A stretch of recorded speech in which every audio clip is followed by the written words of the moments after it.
With a major selection of the looks your kiddos love starting at just $4 in the Walmart app, a new school year means a stylish new them. Who knew? Find skater skirts and Crocs that say, I'm casual but cool. Sparkly sneakers that say, it's my classroom, you're just learning in it.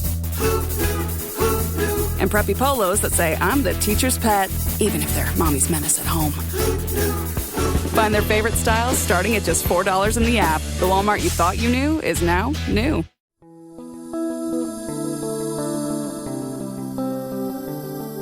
This is Doyle with Spirit Talk Show, Bedtime Stories for Grown-Ups. Thank you for listening. We are still doing some AI-generated stories, but we've moved more into people's personal stories, speaking to cool people, finding out their cool life stories. And we are talking today to Eddie Ravenscar. Eddie and Dawn Ravenscar, the duo behind Creepy Coffees, a horror and haunt podcast pouring premium paranormal tales with a side of artisanal brews. Prison and cursed film set to coffee-fueled ghost hunts. They journeyed into darkness and they've lived to tell it, one steamy cup at a time. We'll dive into their spine-chilling adventures, their favorite haunts from Oklahoma Girl Scout murders to Al Capone's cigar bars, and how a hot mug becomes the best companion when the lights go out. If you've ever wondered what it feels like to hear footsteps in an empty hall, or if that morning brew could invite an apparition, this episode's for you. So the first thing I want to ask you is, I'm looking at your website, and it's just I'm a little bit on the spectrum, so I notice these things. Was this an Easter egg, or was this intentional? Do you have a hat, a creepy coffee hat, that is missing one of the E's?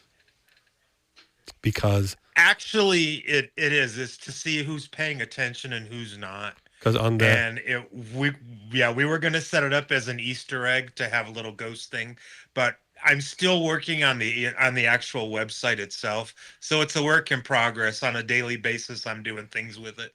Okay, because I noticed on the interviews and media page, your hat say creepy coughs. Like there's one E is missing from the hat. And it says, guess who wins? You win a free hat. Yay! Oh, wow. I want a free hat. And it says creepy coffee on the cup, but then the hat says creepy coughs. So I thought that was, I said, I wonder if that was, so are the hats real, or do you have actual hat that has a missing E? No, they are real. This is one of them. Yeah. That we have, and then we have the white ones like that, and then we have the other one that's got the coffee mug for the O on it. So you know that, I don't know if you looked at the history of my website. The reason it's called Spirit Talk Show is because I used to do investigations with a group called Lingering Souls Paranormal. We did events, and we'd bring people and they'd come and do investigations. I got into it because my house is fully haunted, even though I'm kind of skeptical, on all the investigations I went on. Honestly, 90% of the stuff I saw, I feel like that can be explained away. But that 5% is the stuff I'm fascinated in. The 5% that, like, the voices I heard in my house. I heard a voice mimicking my son when nobody was home. And my son heard it too. My older son heard our younger son too. So it wasn't just me going insane, right? And right. And then it's unexplainable, and that's the thing. We went to Milwaukee a couple of weeks ago to Shaker's Cigar Bar, which was once owned by Al Capone. And that place is haunted from the basement to the top of the roof. And there were things there that, we just couldn't explain. Noises, shadows. We used the dividing rods where it's yes and no. And so, I mean, if you're looking for a scientific answer, this is definitely not the field to be in. Yeah. Because, a lot of it is on just faith and understanding. Well, there is science in it. I know the SLS devices and the EMF readers. I think they're based on some science, and there's some science in it. And a lot of our like proof we got in my house and other places was SLS related. I'm sure you know what I'm talking about, the SLS device. Sure. Yeah, and So going back then, I guess, could you tell us about your first ghost hunt together and what changed for you both at that moment?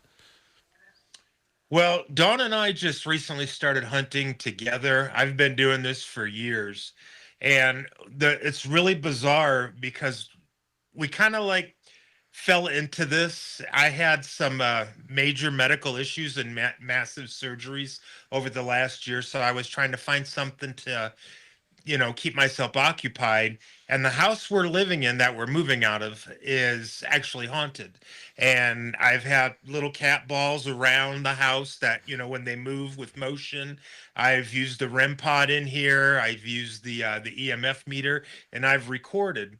And today it was really bizarre. This morning, we had a medium that we were interviewing and talking with, and she says, "Do you know your house is haunted?" And she started rattling things off Yeah. to us about what had happened and who's haunting it. So her Dawn and mine's first experience together, I would have to say it's the house right here. And everything just kind of fell into it and started to develop. And next thing you know, overnight, here we are, and we're over in England, and we're That's being great. invited over there. We're in Haunted Magazine, and That's great. it's a lot of fun. So are you home alone right now?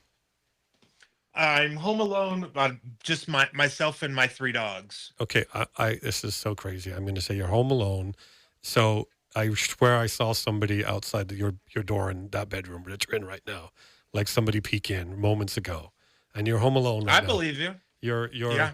your wife is not there, and she's not there. Somebody, I saw something peek around the door. I thought your wife was peeking, and I was going to say, oh, maybe she can join us. So you are home alone. Yeah, no, I am home alone. Wow. Absolutely.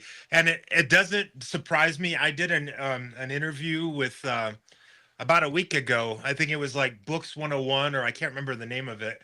But as I'm talking to the gentleman who's doing the interview, I had the actual door shut Yeah. because Dawn was in the other room doing stuff, Wow. and it was shut tight. And you can see in the interview that about halfway through, the door opens, it sits there for a minute or two, and then it shuts itself.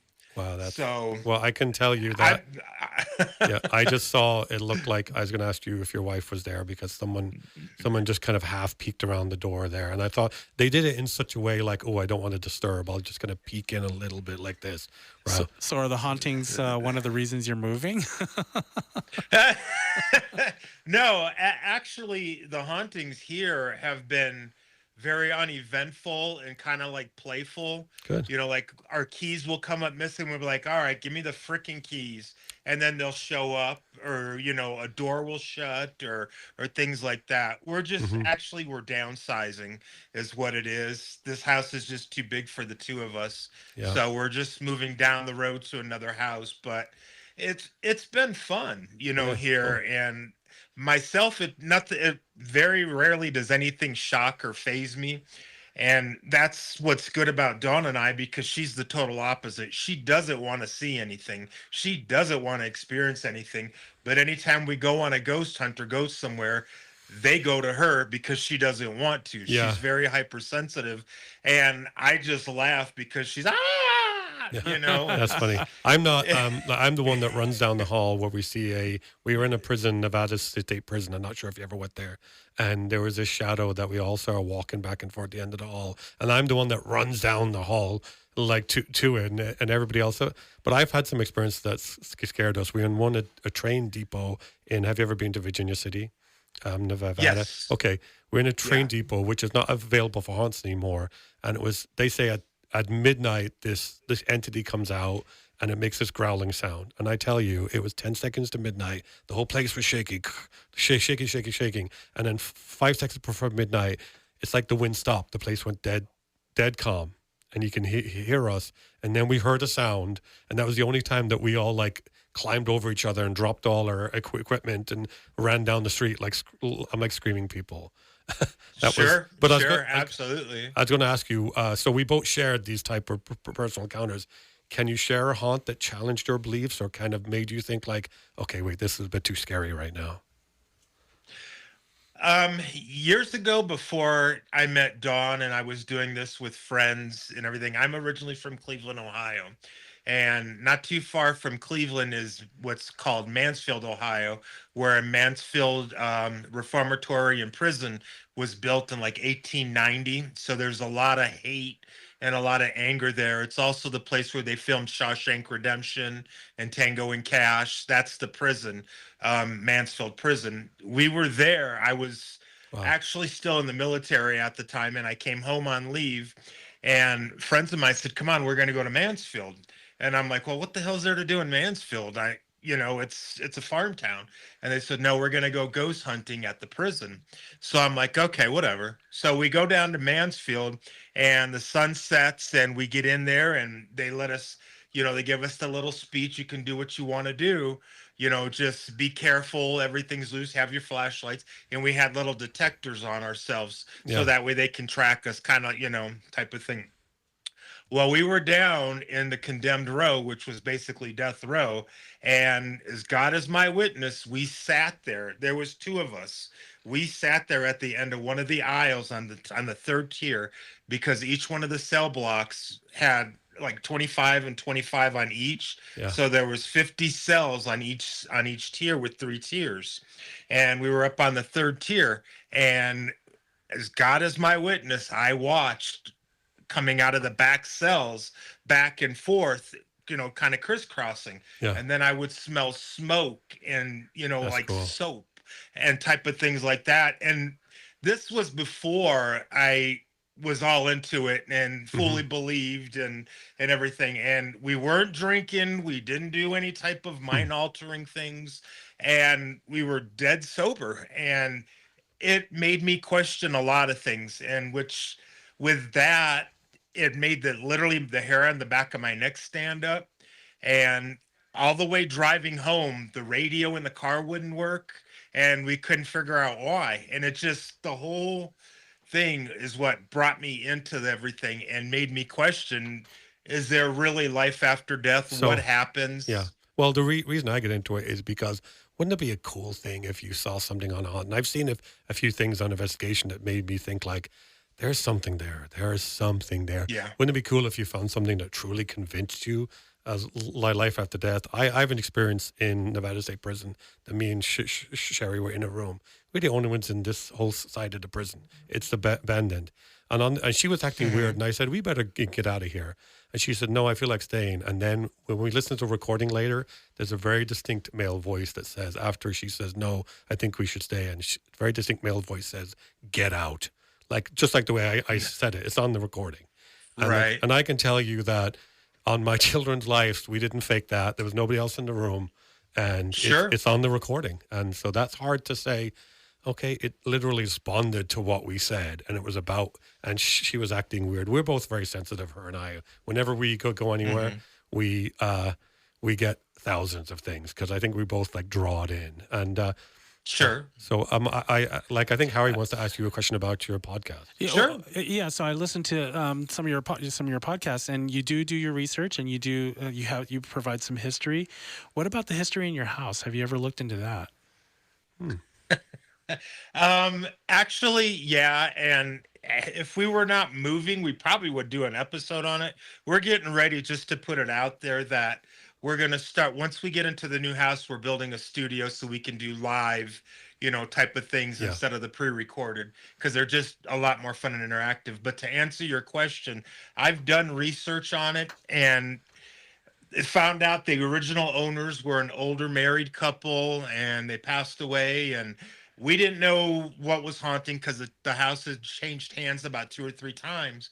And when we were talking to the medium and interviewing her this morning, she came right out and said, your house is really haunted by an old couple. That's funny. And yeah, so there's a lot of things here, but at the same time, I don't want to open a door here and let anything in that doesn't need to be let in. Yeah. And I definitely don't want them to follow us, because this is their home. This is their domain. They do not have permission to come with us. Yeah, I had to stop investigating my house. We used to do people coming over, because we did these events where people could pay to do an investigation, and we'd have 20 people investigating my house, and it really started to get really a lot of activity when nobody was there. So I stopped investigating in my house, and it's calmed down a lot, because it got really crazy for a while. And there was a TV camera, like Sci-Fi Channel have been to my house to record episodes and stuff. And there was one cameraman, this expensive $10,000 camera.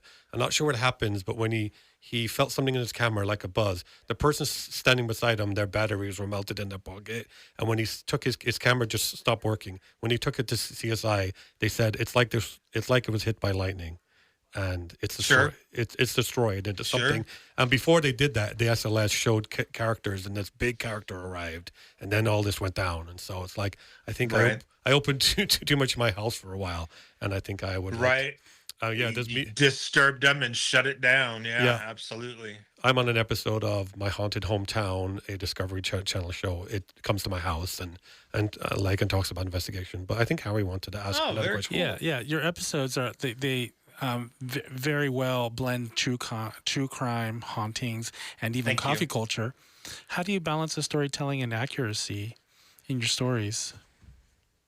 With the coffee or the ghost? No. Well, you're blending like true crime with hauntings and even coffee culture. Like, what is it that you do to balance it all? How do you balance it? It's kind of like I was saying earlier, I'm real excited about us doing the actual Dawn and I talking about it, because it'll put more life into it and it will definitely balance things out. Dawn is my little, what's the word I'm looking for? She's my factician, I guess you can call it. And once she finds something, she's got to know the whole story behind it. So with that, and me kind of having like a little bit of street cred, I guess you can say, and a little bit rougher, it just works. We try to be honest. We do our fact checking. If there's people available to talk to, I've actually called, like on the Poltergeist one that we've done, the Haunting of Poltergeist. I actually called Paramount. I know people, I used to be in the music industry, and I called them and I questioned them about it. And, they admitted to the skeletons being real, as well as here at the Weatherford Hotel. There was a story, I think it was episode 2, when we were just trying to figure out how to do this. I talked about a little boy, Algernon, who followed us home, and he was a ghost from the Weatherford. And the people that work at the Weatherford, they won't talk about it or say his name, because if they do, then he gets upset and he makes their day, that much difficult, things falling down or whatnot. And I tested that theory. I went back a couple weeks afterwards and I said, hey, what's the story about that little boy? And they're like, oh, we don't talk about that. We don't talk about that. And everybody that worked there that I asked, that's been there for a while, just says, no, we won't talk about it. And if they do, they won't say the little boy's name. So yeah. I worked as a docent at Preston Castle here, which is a haunted boys reformatory here in.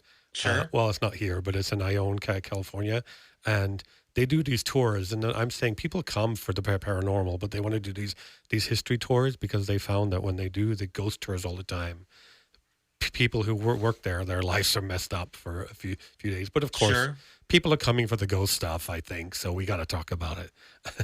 Right. No, I totally get it. And honestly, that's why I started doing it, because I wanted the stuff to happen and I wanted to see it. But then as I started digging deeper, it goes back to the last question, what makes it work together, is I fell in love with the history of everything. Like the cigar bar in Milwaukee. That was the bar that Jeffrey Dahmer used to hang out. They actually have the chair that his fat ass used to sit on there on display.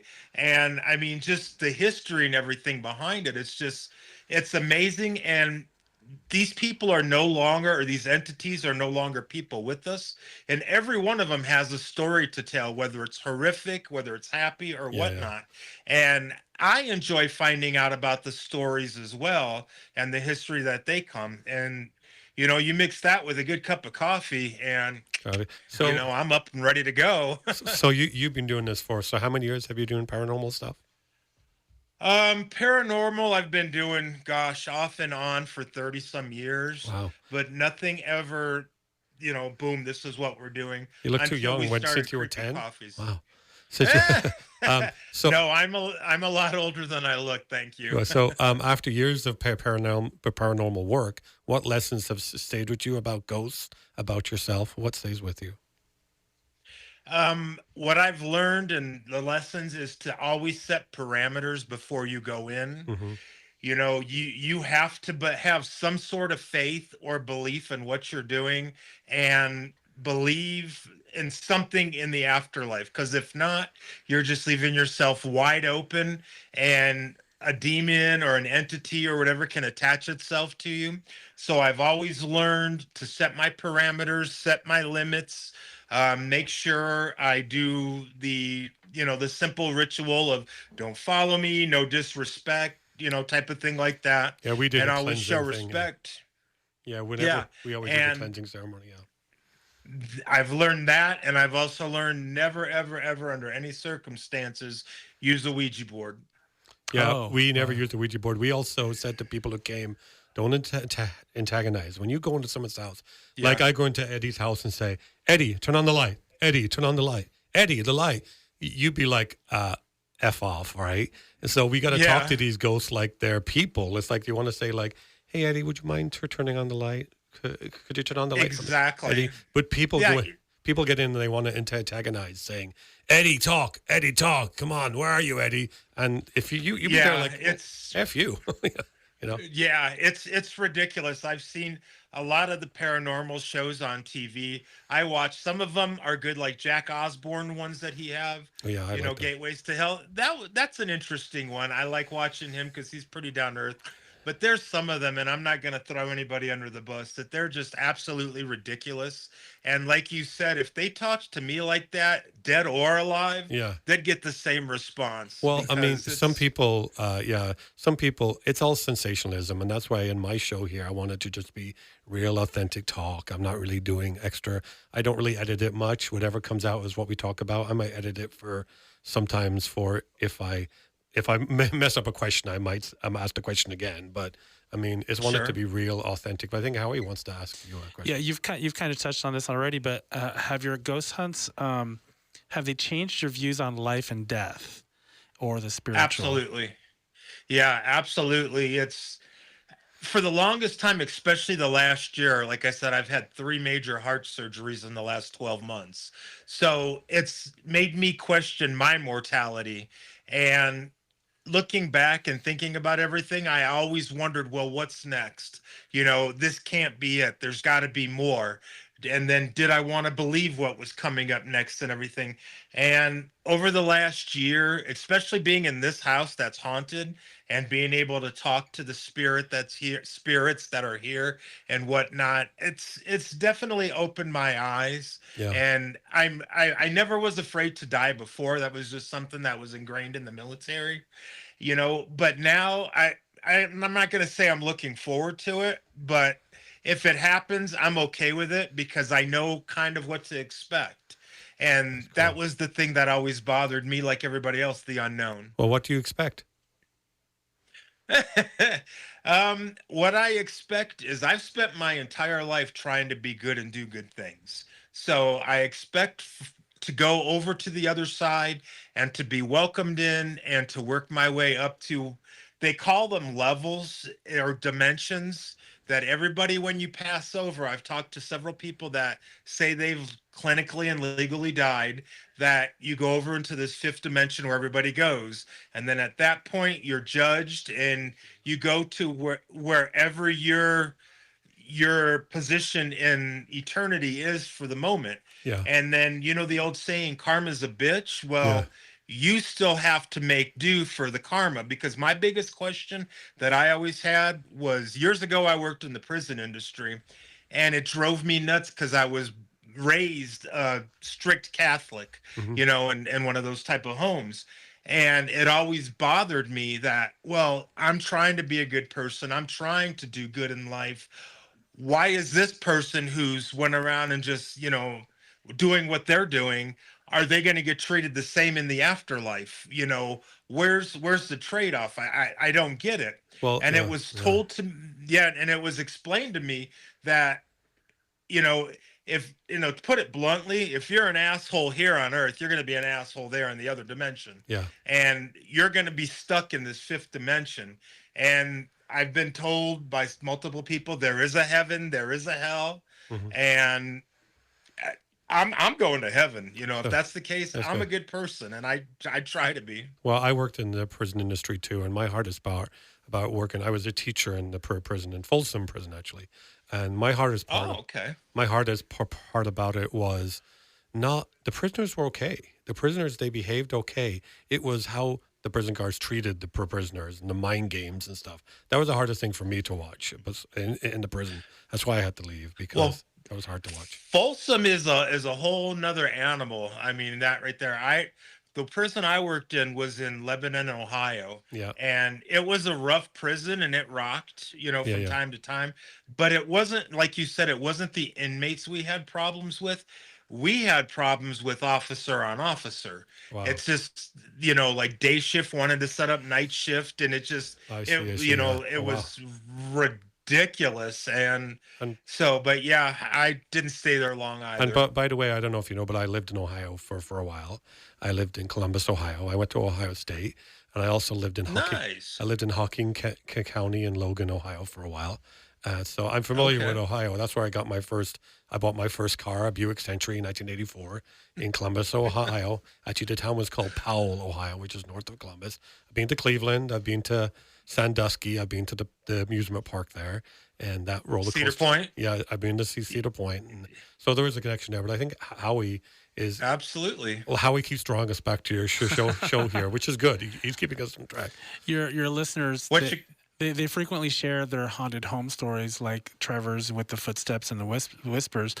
Do you ever reinvestigate a location based on someone's submission? Absolutely.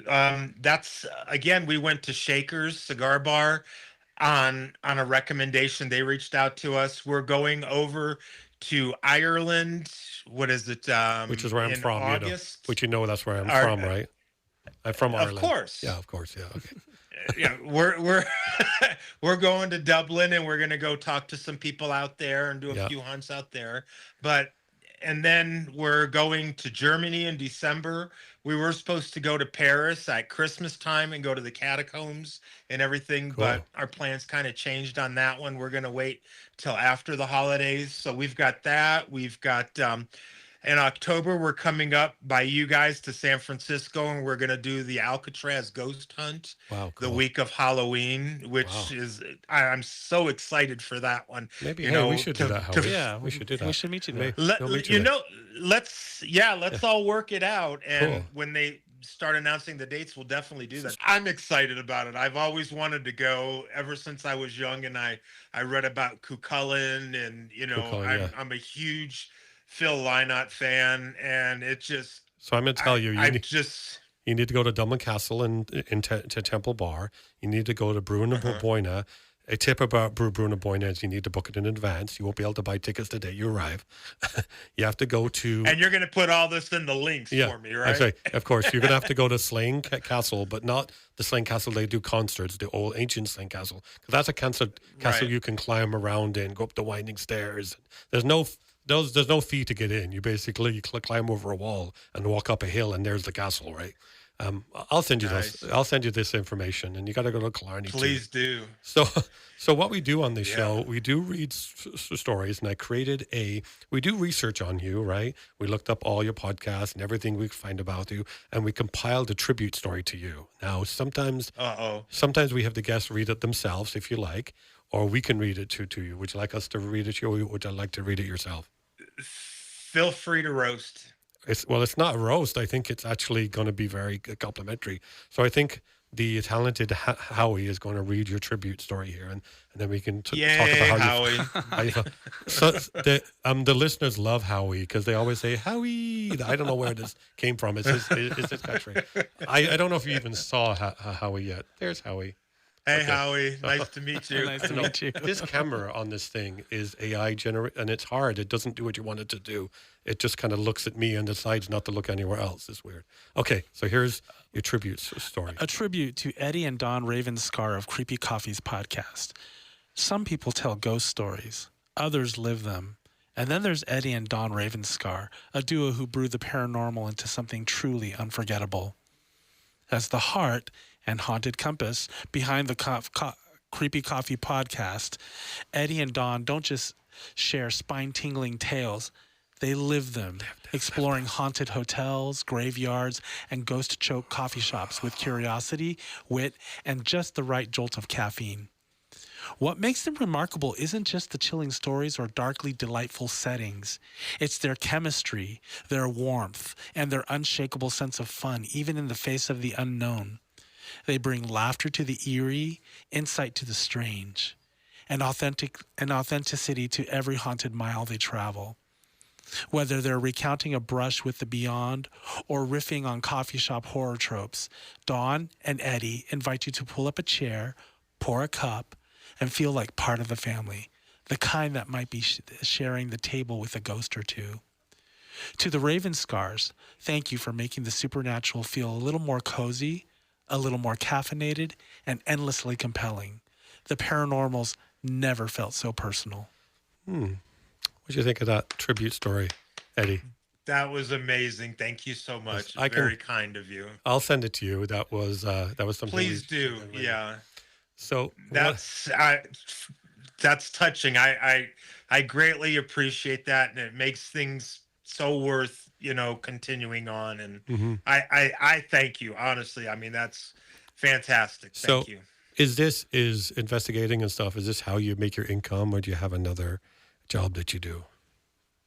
Well, fortunately, I'm retired, and I made my income in the music industry several years ago. I'm curious about that, by the way. I'm a musician myself. Yeah, Howie's a musician. I was going to ask you about that. What part of the music industry, if I may ask? I owned my own record company at one time. Did you? My own music label, Muzzle Records, yeah. And I owned my own guitar string company, Doggone It Strings. Wow. And in the process of those, I also worked and managed major national bands. So I would book their tours and go on tour with them and everything. And so, with that, but then when COVID hit, I kind of took a step back because nobody was booking and it was getting really difficult.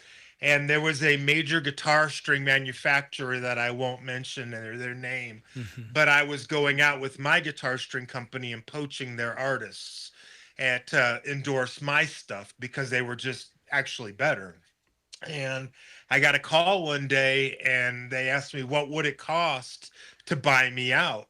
And I said, well, make me an offer. And they did. Okay. Nice. And I said, if we can have a contract and a check by noon tomorrow, I'll sign it. And about 11:30 the next day, there was a knock on the door with a, what do you call those? The servers. Yeah. And he said, sign here. And I signed and I took the check. 15 minutes later, Doggone It Strings was off the internet. The store was closed and it was all theirs. And I was on my way to the bank to retire. Wow, Nice. that's amazing. That's amazing. It's cool that you get to do that. It's cool when we do these things as they start as hobbies and then they become, start to make money. This podcast is monetized now. It's actually like making more money. It's cool that you get to do those things and actually make a little money doing it. So what I'd like to do is usually I'd like to have my guests. Are you up to read a story? So we don't. Sure. Do you have one? I do have a story. What I'd like to do is I have a story that's based on one of your podcasts, but I want you to guess. Start reading the story, and I'm not going to tell you which one it is, and you have to guess which podcast it is. So basically, we investigated we investigated your. That one might give it away because it has a name in it. we investigated your podcast and we wrote a story. So the only thing I'm going to have to do is share the screen here. I wonder if this will work correctly. Entire screen, entire screen. That's it. Well, if it doesn't work, why don't you read it and I'll tell you if I can figure out which one it is. Yeah, for some reason the sharing's not working. Okay, I will read it. Just stop me any time in the story if you think you know what it is. I'm not going to say the name of the place because it has it in the title. Okay. I'm going to change the names. Jen and John had driven across country chasing hidden gems, ghost towns, forgotten roadways, and one-off cafes. When they spotted the beep, beep, beep, tucked beneath a canopy of ancient trees and even older signage, they felt a familiar pull of curiosity. I said beep, beep, beep because the name of the place was there. Sure. Oh, are you playing it now? Have you found the episode already? No, I'm still listening because Oh, I'm trying to I, figure this one out. but we could hear Oh, voices where you are. we're Are hearing you playing voices. something? Is- No, There's something playing where you are right now. no. That was weird. I can still hear it. Stop for a second. They're so weird. We heard voices where you are right there. It was, that was so strange. Well, it's a haunted house. Okay, but it sounded like a recording, like you were playing a video. I thought you'd already decided what podcast it was, and you were playing the podcast. inside No. inside the cafe, lit by Edison lamps, swinging gently overhead, shoes lined the entryway. No coat rack, just scattered footwear. A battered chalkboard advertised a mysterious drink called the Midnight Whisper. That probably gives it away. The barista, a tall Is man. this Yeah, is this the one? This Shaker Cigar Bar one yeah. It's a place called in Milwaukee. the White Oak Cafe. Is that it? Is there an episode called the White Oak Cafe? No. Now I realize my flaw. Like I copied this over, but I forgot to copy which episode it was from. So I guess it's going to be a mystery to both of us. The barista, a tall man with silver-flecked eyes, silently slid 2 cups across the counter. Abigail's coffee smelled like burnt sugar and smelt of autumn leaves. And Marcus's tasted sharp, and I know I changed the names. Sharp, almost metallic. The dust captured. We heard the voice again, Eddie. We heard the voice again. That was strange. Okay. Well, we're in a haunted house. That's sorry. Okay. So that story, that story didn't totally work because it's so weird. We kept hearing voices where you are. Did you hear? I heard the voices like twice. Yeah. Twice. We heard it was like it sounded like you were like your ADHD, and you're like, okay, this guy's reading a story. I'm going to start just watching my YouTube videos or something. Like you got your phone out and said, okay, he's reading a story. Okay, here I go. No, I'm flipping through all my YouTube videos trying to find it. No, I was what had me intrigued was the Edison light, because I remember there's an episode, I can't remember which one it is, and I'm almost sure it's the Shakers one, where I mentioned an Edison light bulb. But as for the rest of the story, I have no idea. Yeah, well, I think it's doing a narrative based on the description of your episode. So, which episode was it? Yeah, now I'm feeling like I should have known that. Well, let's look at it. Maybe we'll edit this part out. Let's look at it, and we'll see. Yeah, I'm not sure. Okay. Well, let's see. While how he's looking it up, I'm going to ask you some more questions then. Sure. So let's see. So is the coffee thing, you guys just really like coffee, and that's why you blend it? And but by the way, am I getting a hat? That's what I heard earlier.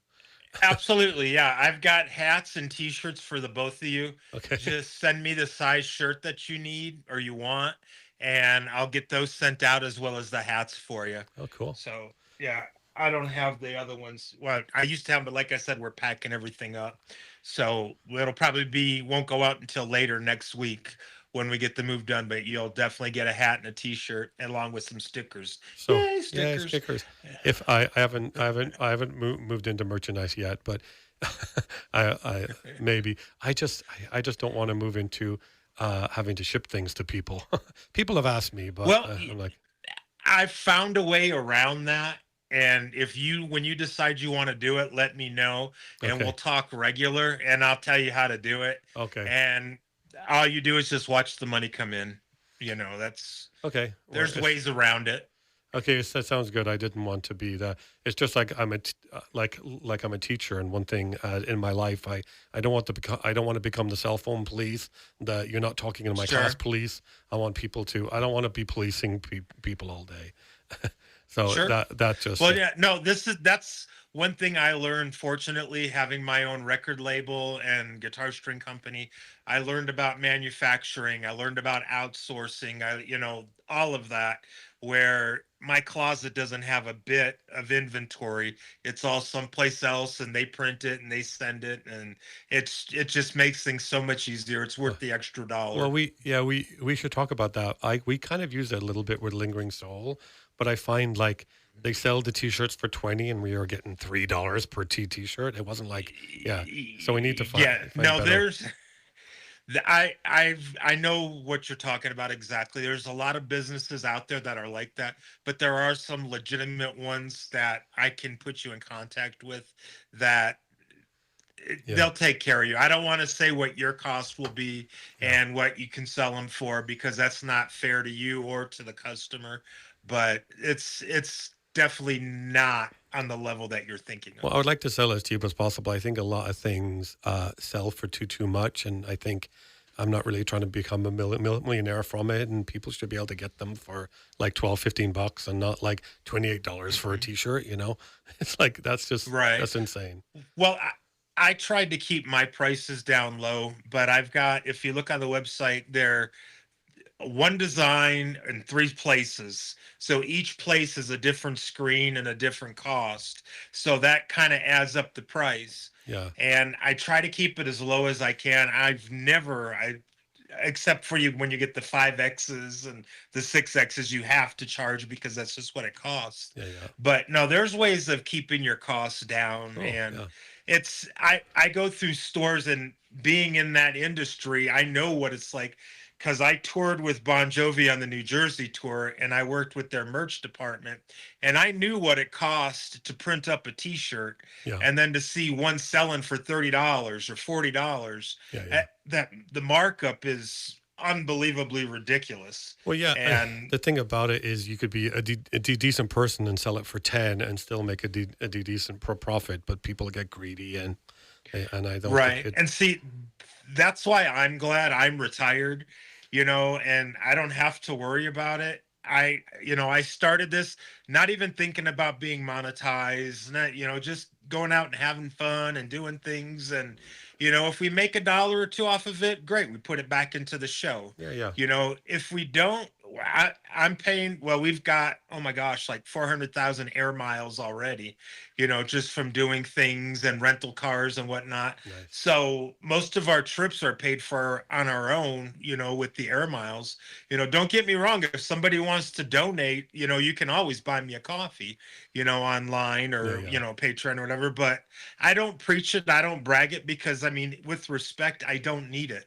And that's not why I'm doing what I'm doing. I'm doing it now because I love learning about, the history and everything. But before, it was just, kind of a hobby to have fun with. And it just kind of hooked me. So, okay, so we're getting pretty close to when they're going to kick me out of my studio here. But let's spend some time to talk about what you're doing next and where people can find you and where people, I know I'm going to put your links in the description, but you want to talk about that a little bit? Sure. We're everywhere you can stream your podcast, whether it's Amazon Music, Pandora, Apple, Spotify, whatever. You can find us on there at Creepy Coffees. You can find everything we're doing and working on, including the interviews that we've been doing and the ones that are coming up on our website at creepycoffees.com. Our things going on, there's a tab in our website that shows the next 6 months of our events that we're doing here in Kaunas in the United States. We haven't posted the ones in England or the ones in Ireland yet, because everything is still tentative out there. And like you and I talked about, that changes on a regular basis. We were supposed to be going next weekend to Seattle to do the Shanghai Caverns, but unfortunately with the move, we have to postpone it. Next month, we'll be in Seattle at the Moore Theater. We're going to do an investigation there, as well as do the underground city of Seattle. So if you're out in Seattle, please come out and see us. We've got the Alcatraz thing in October. So you're in Seattle. That's where you're located in Seattle right now? Oh, no, you're in Ohio. No, right now we're in Flagstaff, Arizona. Okay. Oh, right. Wait, yeah. You're speaking to me from Flagstaff right now? Well, well, that's what I have to do. So I always put my guests in the spot in the last part of the on the podcast and say, what's your 1 minute piece of information you want to give to the world right now? Live for today, have fun, because when it's gone, it's gone. Yeah. And stay creepy and be nice to each other. Okay. And you can listen to Eddie, and your wife's name is Dawn. Correct. Yeah. On creepycoffees.com, right? And Correct. The Creepy Coffee podcast, and find it wherever podcasts are streamed. Right after you listen to Spirit to Talk Show, your next one you should listen to is Creepy Coffee. So there you go. Okay. Well, thank you all for listening. If you guys would like to get involved, go to spirittalkshow.com. Find all the information about our show there. And have a good night. Say goodbye, Howie. Goodbye, Howie. And Eddie. And Good Eddie. night. Thank you for having us. Okay. Good night. It was a pleasure to meet you. Thank you so much. You as well, Howie.